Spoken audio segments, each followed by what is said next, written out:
Hi friends, இப்போ நம்ம மாம்பழம் வச்சு தான் ஒரு ஜூஸ் பார்க்க போகிறோம். இதுக்கு தேவையான பொருள்னு பார்த்தீங்கன்னா 3 மாம்பழம் சின்ன சின்ன பீஸாக கட் பண்ணி வச்சுருக்கேன்.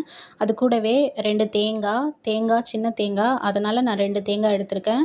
நீங்கள் பெரிய தேங்காய் இருந்தால் ஒரு தேங்காய் எடுத்துக்கிட்டால் போதும்.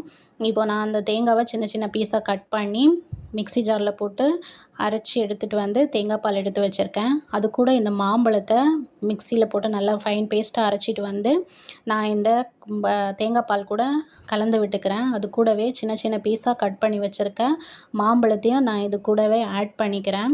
இது கூட இனிப்புக்காக நான் கொஞ்சம் 3 ஸ்பூன் தேன் யூஸ் பண்ணியிருக்கேன். உங்களுக்கு வேண்டான்னா அதை ஸ்கிப் பண்ணிக்கலாம். இப்போ நான் இது வந்து அப்படியே சாப்பிடாம ஃப்ரிட்ஜில் வச்சு எடுத்துகிட்டு வரேன். ஒரு 1/2 அன் ஹவர் கழித்து இதை நம்ம சாப்பிட்டோன்னா ரொம்பவே நல்லாயிருக்கும். நீங்களும் இதே மாதிரி உங்கள் வீட்டில் செஞ்சு பாருங்கள். பிள்ளைங்களுக்கு செஞ்சு கொடுங்க. ரொம்பவே நல்லாயிருக்கும்.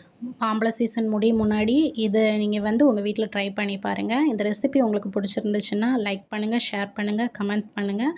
மறக்காமல் எங்கள் சேனலை வந்து சப்ஸ்கிரைப் பண்ணிக்கோங்க. Thank you.